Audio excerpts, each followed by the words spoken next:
Мен зарплатам 64 000 сом. Сиздин архитекторлугуңуз деген частныйда иштеген жок, сиздики деген биздин министрликте иштеп атышат. Ооба. Туурабы?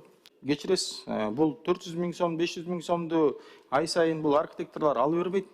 Нурдан Кемелович өзү айтып атат, ай сайын ар бир ошол курулуш министрлигинде иштеген кызматкерлер 500 000ден кем эмес айлыкты алып атат бүгүнкү күндө деп. Ишенбесеңиз соц тармакты ачып туруп, ошонун сүйлөгөн сөзүн койсоңуздар бияка. Ай сайын алган жок. Эмне ошону айтпайсызбы? Мен бир зарплатасын айтып атам. Тиги Орунтаев өзү эмне келген жок министр. Калп айтпай. Бизге сүйлөсөңүз, чын сүйлөңүз да калп эле айта бербей. туура баягы маселе ушундай болуп атат.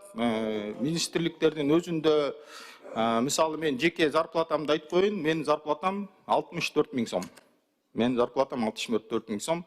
Биякта аппараттагы курулуш министрлигиндеги специалисттер 45 000 сом ала турган болсо, мына мен замминистр катары 64 000 сом алам. Ошондой эле мына жогорку кеңеште главный специалист 80 000 сом алат. Бул зарплата деген конфиденциальность деп коет. Чакырсаңар өтөбүз. Суроолор болсо жооп бергенге даярмын. Рахмат. Сөз Кундузбек Кошалевичке берилет. Рахмат. Кундузбек Кошалевич, урматтуу кесиптештер, урматтуу чакырылгандар. Сиз жана айтып кеттиңиз да, мынау Талант Иманкулович. Биздин кызматкерлер 5 жыл институтта окуп, андан кийин дагы 6 жыл, 6-жылдагы, 7-жылдагы окуйт деп айттыңыз да. Ошол себептен биздин айлыгыбыз булардын айлыгы көбүрөөк болот дегенде үмүт калтырдыңыз да. Мен туура түшүндүм сизди. Жок, аны мен мындай пример катары эле Кундузбек Кошалевич айттым, бирок Пример не пример, но сиз бирок ошого мындай өңүт калтырып атасыз да. Ушундай 6 жыл, 7 жыл окугандыгыбыз үчүн анан биздин жанагындай архитекторлордун айлык майнасы көбүрөөк болот, анан топосъемщиктердики болот депчи. ооба, Же болбосо тиги технологдор көбүрөөк болот депчи. туура. Сиз биз мед академияны бүткөндөр деле 9 жыл окушат да, билесиз да. Кандай дедиңиз? Мед академияны бүткөндөр 9 жыл окушат. Ал мед академияны эме мындай да, мед академияны бүткөндөр бул частный клиникаларда иштегендер андан да көп акча алат. Ал эми архитекторлордуку частныйда архитекторлор. Токтоңуз. Сиздин архитекторлугуңуз деген частныйда иштеген жок, сиздики деген биздин министрликте иштеп атышат. Ооба. Туурабы? Туура. Мамлекеттик министрликте иштеп атышат. Ооба. Мен ошол эске салыштырып атам. Андай деген эгер сиз 5 жыл, 6 жыл, 7 жыл дей турган болсоңуз, анда мед академиянын кызматкерлери 9 жыл окушат. Координатура, андан кийин дагы координатураны окушат, анан кийин интернада койчу ошонусун да окушат. Мындай кылып салыштырган бул туура эмес. Биринчиден, экинчиден сейрек кездешүүчү кызматтарды иштеген кызматкерлерди бизде 9 эле технолог бар дедиңиз. 9 эле технологду көбөйтүш үчүн эмне тоскоолдук болуп атат? Эмне тоскоолдук болуп атат? Конкуренцияны көбүрөөк кылсаңар, ошон үчүн баа арзандайт да, айлыктар да арзандайт. Например, ошол булардын алып аткан айлыктардын көптүгү жана 500 000, 400 000 деп аткандардын бардыгы бул ошол курулуштун баасына таасир этет. Сиз аны билесиз да прекрасно. Жок, андай эмес, мен кошула албайм. Неге? Курулуштун баасына специалисттин кандай тиешеси бар? Ал аныктап берип атпайбы? Ал проектти чийип берип атат. Ал проекттин чийдиргенде ал мисалы жарандын өзүнүн эрки да, ал мамлекетке барып чийдиреби же эчтен барып чийдиреби? Башка маселе да ал. Жок, жарандыкы ошол бардыгы проектинин баасы баары биригип, анан тиги курулуш материалынын баалары биригип, ошо чыгымдардын баары биригип, анан кийин баасы көрсөтүлөт да. Жок, андай эмес. Мисалы эми курулуштарды мен айтып атам да, ал жерде курулуш проектисин чийгенден кийин эле чийип берип эле калбайт да. Кундузбек Кошалевич, сиз жакшы түшүнөсүз да, ал чийгенден кийин ошол курулуштун аягына чейин бүткүчөктү автордук проекттин ээси катары ар бир курулуштун шурупуна чейин ошол жерде күндүн ысыгына, муздагына жүрүп туруп аягына кол коет да. Технадзор эмне иш кылат анда? Технадзор, авторский надзор, технадзор эки башка да. Жок, түшүнүп атам, бирок технадзор ошону көзөмдөп. Автор это проект называется, а технадзор курулушун карайт да. Экөөнү вообще бири-бирин аралаштыра албайбыз. мен ушул мына канча жылдан бери ушул силердин куруп аткан курулуш иштериңердин баарын көрүп жүрөм, бирок авторский проект деп атканга ушул проектировщиктин келип ушул жерде могул туура эмес болуп калыптыр, мына туура болуп калыптыр деген көрө элекмин. Муну сиздер мындай көзөмөлгө алыңыздар биринчиден. Азыр эми биякта азыр биз комитетте карап атабыз, муну пленардык жыйында да карайбыз азыр. Анан неме Кудусбек Кошалич, кечиресиз, бул 400 000 сом, 500 000 сомду ай сайын бул архитекторлор алып бербейт. Бул заказ түшсө же иш түшсө гана алат. Мисалы мен Чороевдикин карасам, бул 4 ай зарплата албаптыр да. Заказ түшүптүр, андан кийин алыптыр. Мындайча айтканда распределить эткенде 180-200 000 болуп калат бир жылда айланганда. Өзүңүзгө эми келет атасызда, ошон үчүн айтып атам. Элге жөнөкөй түшүнүктүү болуш үчүн бул деген бир проекттен түшкөн өзүнүн менет акысын алып атат деп айтпайсызбы андан кийин? Туурабы? Бир объектиден түшкөн өзүнүн менет акысы деп атабыз. Ал эми күнүгө ал бир проектти чыгыш үчүн канча убакыт керек проектировщикке, туурабы? Ооба да, 5 айлап, 6 айлап, 1 жылдап чыйт да аны. Сиз азыр биринчи айтканыңыз боюнча булар деген күнү ай сайын алып аткан болот. Ай сайын алган жок. Эмне ошону айтпайсызбы? Мен бир зарплатасын айтып атам. Мен сизге ошону айтып атам. Ооба. Мындай жөнөкөй карапайым элге анан биздин кесиптештерге түшүнүктүүрөөк кылып ошону айтыңыз сиз. Туура. Бир объекттен түшкөн акчасы ошонун. Андан кийин ал бир объект деген бир айда бүтүп койбойт. 2-3 айга чейин чыйылып калышы мүмкүн, же жасалып калышы мүмкүн. Ошондо анан ошону акчаны ошо бөлүштүрөт өзүнүн айына депчи. Ошон үчүн Бул Кудусбек биринчиси. Кошалич. Экинчиси, ошон үчүн мындай даярданганда таныткылыш. Полемикага түшпөй, ушуларды толугураак мен сизге карап жардам берип атам азыр. Мында туура түшүндүрүп айтыңыз депчи. Экинчиси, мына азыр силерде мына мамлекеттик курулуш социалдык объекттерди куруп атасыңар, булар силерде кандай критерий менен карайсыңар? Кайсы райондорго, мамлекеттин кайсыл областтарына деп кимдер бөлүштүрөт муну? Жалал Абад областында 80 объект курулуп атпайбы Кудусбек Кошалич? Билем. Бирок ошону кайсы критерий менен бөлүп атасыңар дегеним да. Мен мына азыр жана больница боюнча айтып кеттиңиз, 3 жылдан бери 4 мурунку созывда да айтып келдим. Бүгүн да айтып атам. Кийинки сен чакырышта да айтып атам. Үчтөрүктө типовой больницаны куруп бергиле деп айтып жүрөм. Деги эле ушуга бир эле ответ келет да. Минфинге сунуштадык, Минфинден кандай акча бөлүнсө, ошого жараша анан кийин биз карайбыз деп эле келет да, мага жоопчу. Сиз айтканыңыздын сөзүнүн төркүнү мен айткан объектилер кирбей жатат, азыркы күнгө чейин курулбай атат деп атасызбы? Мен сизге бир конкретный объект айттым. Мен объекттер деген жок, бир объект конкретно айттым. Кудусбек Кошалич, эми мындай да, 680 объект Кыргыз Республикасы боюнча курулуш жүрүп атат. Жок, мен түшүндүм аны, уктум, азыр маалыматты көрдүм. Мен ушу мындай эмне тоскоолдук болуп атат, ушу типовой проект, типовой больницага деп ошону сизден сурап атам. Ошого жооп бериңиз. Эмне менен разницасы? Үчтерек больницасында 3-4 жылдан бери айтып келатам. Неге ушул больница түшпөдү? Конкретно бир эле суроо жооп бериңиз. Же да, же нет деп жооп берсеңиз. Минфинден акча бөлүнгөн жок. Бул жака бөлүп каралбай атат, а? Мен ошону түшүндүмбү? Бул ушул каралбай атат ушул больницага. Контролго алалы аны, жазып алалы. Ошентип айтпайсызбы, жок, көзөмөлгө алалы, муну карап берели. Потому что мындай да, азыр ал жерде ошол Үчтерек больницасындагы карамагында кирген адам где-то 30 000ден ашык адам каралып атат, жашап атат ушул жердечи. Мало того, биз көчүп чыккан элбиз деп мен сизге дайым айтып келем. Бул больницалар деген мындан 40 жыл мында курулуш керек болчу. 40 жыл мында курулуш керек болчу бизге. Бүгүнкү күнгө чейин курулбай келатат ушулар. Бирок ошол биз жерибизде чыдап кеткен электр энергиясын мына Кыргызстан боюнча пайдаланып атабыз деп айтып келатам сизге. Бираз прерогатив берип койгула ушул жака депчи. Туура, Кудусбек Кошалич, эми мына больницалардын кеч калгандарын, больницалардын болбой атканын мына бардыгыбыз айтып атабыз. Социалдык тармактардын ичиндеги Минздрав каралбай кетти, жакшы тейлөө болбой атат, элдердин ден соолугу керек болуп атат деп баарыбыз айтып келатабыз. Именно ушул больница келгенде такылып калып атат биздин маселечи. Кудусбек Кошалич, больницага келип эмнеге такалып атабыз? Мисалы 2024-жылы 16 оорукана бүтө турган болсо, 2025-жылы 26 оорукана бүтөт. Бирок оорукананы эми өзүңүз жакшы билесиз. Ал жерде оорукананы кургандан баштап, анын операция кылгандан баштап тишинин жасаганына чейин аппаратуралардын баарын алып бериш керекпиз. Бирок 2026-жылдан баштап эми мына көчөнү тапшырмада берилди. Быйылкы жылы ушу саламаттык сактоо жагына имараттарды курганга басым жасайбыз. Эми буга чейин чынын айтканда мына 2020-жылга чейин 100 объект эмес, 1 жылда 18 объект бүтсө ошого сүйүнүп келгенбиз да. Азыр эми болсо 100дөн 100дөгөн объекттер бүтүп атат. Аны ачканга жетишпей жатпайбызбы, Кудусбек Кошалиевич? Талантбек кош. Мындай кылалы. Биз мурунку өтүп кеткендерди регресске барбай эле калчу. Мурункулар талкуулабай эле калчу. Мурункулар талкуулагандан эч кандай пайда жок. Биз прогресске баралы. Биз бүгүнкү болуп аткан биздин бюджеттин акыбалы менен иш кылалы. Бюджет акчабыз бар. Профицит менен чыгып атабыз. Туура. Туурабы? Туура. Анан эми мурункуларга салыштырып атып бул мактанганчылык эмес. Жол башка мурунку иштегендердин баардыгын кемсинтип силер иштебептирсиңер дегенден кайтпайлыбы болбойт эми. Бияка алдыга жылбайлыбы? Кайра эле ушу мурункулардын мындай иштеген, анан биз азыр жакшы иштеп атабыз. Да, туура ушул иштебеген кемчиликтер бар. Аны айтышыбыз керек. Бирок аны менен пусть башка мамлекеттик орган заниматься этсин да.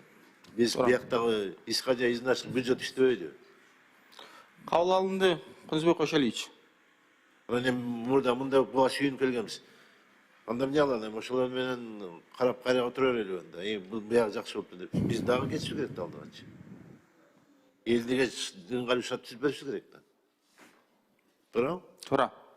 Ошон үчүн мен айтып аткан маселелерди карап коюңуз.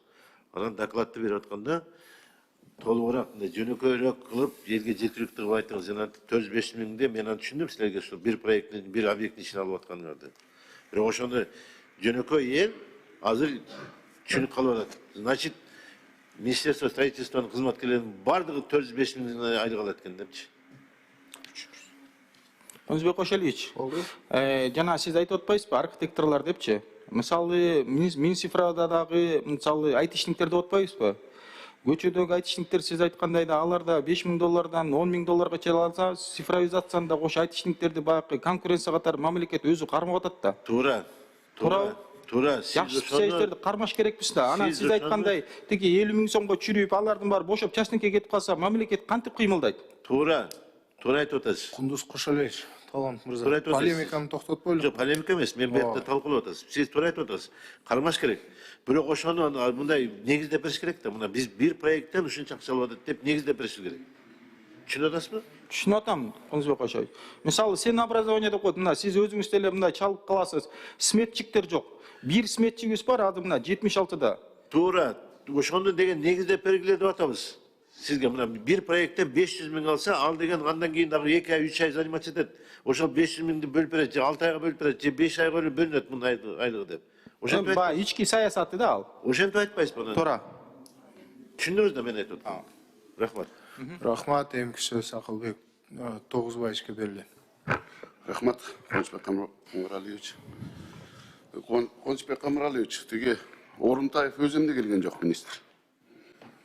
Нурдан Кемелович административда совещанияда анан эми замдар келдик. Алпек Тогузбаевич.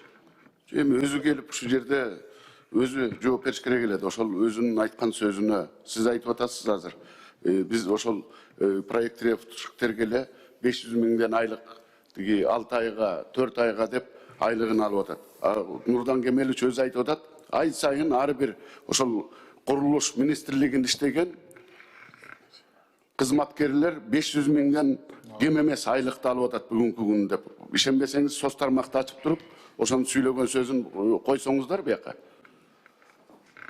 Эми сиз айтып атасыз жерде тиги Кундуз Кошалиевичти кичине кекетип 680 курулуш жүрүп атат. Мурда 2-3 курулуш жүрчү деп. Мурда акча жок болчу. Бүгүнкү күнү сиздер өзүңүздөр 1000 курулуш акча таап келип аткан жоксуздар. Ошол биздин казынабыздагы, бюджетибиздеги акчаны бөлүп берип, сиздер ошону көзөмөлдөп, ишти жүргүзсүн деп сиздердин министрлигиңизди мурун агентство элеңер министрлик кылып түзүп берди. Сиз кол кылып атасыз, биз 680 курулушту жүргүзүп атабыз деп мамлекеттин каражаты бөлүнүп берип атат. Сиздер ошол курулушту жүргүзбөй мына бүгүнкү күнгө чейин көптөгөн курулуштар токтоп, мына мен 7-чи созуфта сиз менен бирге ошол Корумда айылы, Ичке суу, Фрунзе деген айылдарга бардык эле суу боюнча. Мына бүгүнкү күнгө чейин бүтө элек мен 8-чи созуфка жаңы депутаттыкка шайланып келип калдым. Бир Камчыбек Кыдыршаевич айткандай, тиги президенттин мөөнөтү бүтүп атпайбы дегенде биздин депутаттык бир мөөнөтүбүз бүтүп кайра шайландык. Сиздердин көзөмөл жок бүгүнкү күнү. Мактанып, калпты айтып отурасыздар. Мына сиз билесиз, 1 жыл, 2 жыл ошол проектировщиктер бир мектептин же бала бакчанын ПСДсын 1 жыл жасайт. Бүгүнкү күндө мына сиздерге чейинки ошо Нурдан Кемеловичке чейинки министр ага чейин дагы типовой кылып мектеп, бала бакчаны бүт бардыгын бирдей кылып өткөргүлө деп сунуштап президентибиз да сунуштады эле. Бүгүнкү күнү ар бир айылда, ар бир районубузда жаңы курулуп аткан мектеппи, бала бакчабы, андан бөлөк больницабы же ФАПпы проект жасайбыз деп отурасыңар да. А эмне үчүн типовой болбойт? Биздин Кыргызстанда бардык жердин бардыгы бирдей. Ошол тоолуу шартта жашайбыз. Билесиз. Эмнеге айтыңызчы ошону? 2 жыл проект жасайт. Котлованын казгандан кийин 1 жыл экспертиза өткөзөбүз. Жеринин топурагын алып атабыз, болобу болбойбу деп сиздер көзөмөлдөгөндүктөн ар бир бүгүнкү күнү частный ошол проектировщиктер мамлекеттин акчасын 1 миллион, 2 миллион, 5 миллионго чейин ошолорго кетип атат. А мамлекетибиздеги бала бакчабы, мектеппи, больницабы бардыгы окшош болсун типовой деп типовойго өткөнбүз да. Ошол типовой проектини сиздер мына Нурдан Кемелович канча болду иштеп атканына? 2 жылдан ашты. Сиздин иштеп атканыңызга ошол андан мурун иштеп аткансыздар. Эмнеге киргизбейсиздер муну? Акылбек Тоозбаевич, жооп берип коеюн. Жооп бериңиз. Сиз айткан суу маселеси боюнча суу маселесин биз Минсельхозго өткөрүп бергенбиз. Биз ал жерге эч Кое кандай туруңуз, токтоңуз. Минсельхозго канча проценти бүткөн жаңы башталганын аларга өткөрүп бердиңер? Канча проценти силерде калды? Ошону айтыңыз. Калп айтпай. Бизге сүйлөсөңүз, чын сүйлөңүз да калп эле айта бербей. Туура. Канча проценти бүткөнү сизде калды? 5 бүтөргө 5% калганды бизде калганын баарын Минсельхозго өткөрүп бергенбиз. Бизге тиешелүүлөрдүн баары азыр суу боюнча болгону республика боюнча 21 объект калды, калганын баарын бүт өткөрүп бергенбиз. Экинчиден, сиз айтып аткан 1 жылда, 2 жылда топурага казылган боюнча объект андай жок. Мына ачык сүйлөшөлү. Типовой проектлерди атат. Мына Кундузбек Кошалиевич калп айтпайт. Токтогул районунда генерал барып Камчек Ташевич тапшырма бергенден кийин 15 күндөн кийин Кое туруңуз. Эми силерден токтоңуз анда. Мына Каракол обл больницанын котлованы казылганына канча жыл болду? Каракол обл больницаны сиз мына ачык айтып коюңуз. Ким салып баштады эле? Жок, ким салып баштаган билбейм. Былтыр сиз да болгонсуз. Нурдан Кемелович дагы ошол жерде президентибиз тапшырма бергенде сиз да болгонсуз. Эмне болду? Айтыңыз. Сиз айтканда котлованды кашып баштаганда ушул мин курулуштун жоопкерчилигинде беле сиз ачык айтыңыз үч жерден.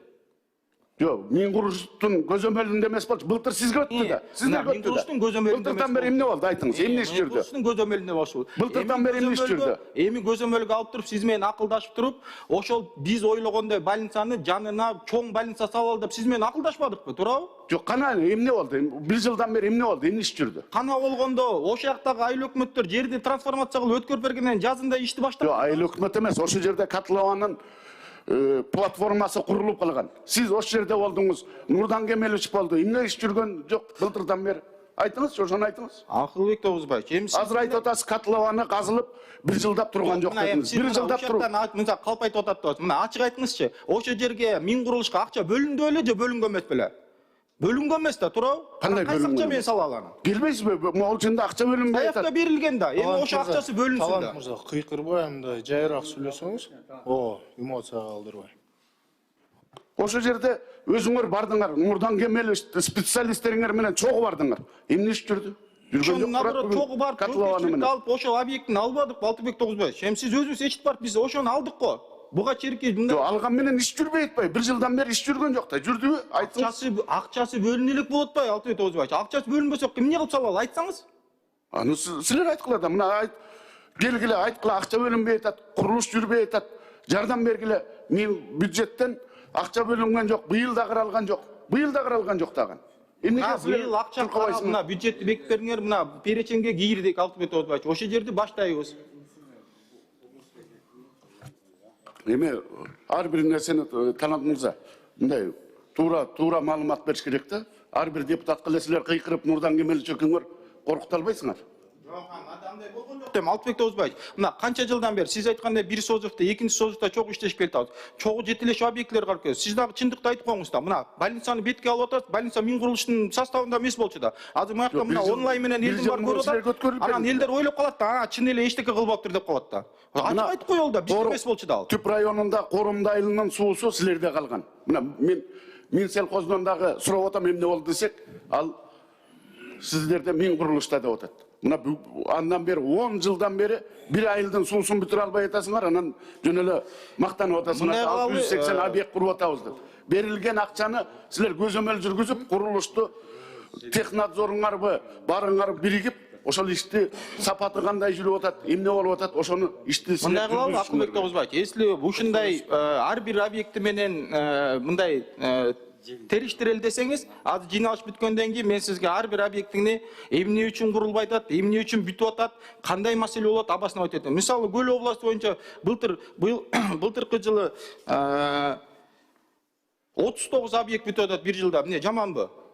Жаман эмес, жакшы, Кудайга шүгүр дейбиз. Анан жазалап атат да иштер. Анын неме узуну бар, туурасы бар дегенде, бул курулуш деген туруп туруп эле бир палочка менен мозаика кылсаң туруп калбайт да. Ал бир курулуштун эртең жер титирейт, эртең жер чөңөт, башка маселелер болот. Кулап түшүп калса ким жоопкерчиликти алат? Баштаган ишиңер 10 жылдан бери бүтпөй атса, жок суу, элдер кайрылып атат, канча деген кайрылып атат? Акылбек Тоозбаевич, 10 жылдан бери бүтпөй аткан көлдөгү бир объектин көрсөтүп бериңиз, мен сизден кечирим сурайм. Айтып атпайм мына. Андай жок. Көрсөтпөй эле айтып атам. Түп районунда Корумду деген айылда 10 жылдан бери таза суусу бүтпөй атат. Сиздер көзөмөлдөбөгөндүктөн ошол суу элдер таза суу ичпей, баягы арыктан аккан, курт болгон, мал кечкен сууну ичип, ошол жаш балдарыбыз оорукчан болуп атат. Мындай айтайынчы сизге. Айтып атам. Көргөздөйсүз, айтып атса дагы мына стенограммага да жазылып атат. Эртең апарып көргөзөйүн ошол айылды. Ошо суу Министриңерди кошо баш кылып алып баргыла, көргөзөйүн. Элдин кайрылуусун, элдин көйгөйүн сизге көргөзөйүн. Акылбек Тоозбаевич, чогуу барып келели, хорошо. Акылбек Тоозбаевич, эмки депутатка сөз берели. Хорошо, рахмат. Рахмат.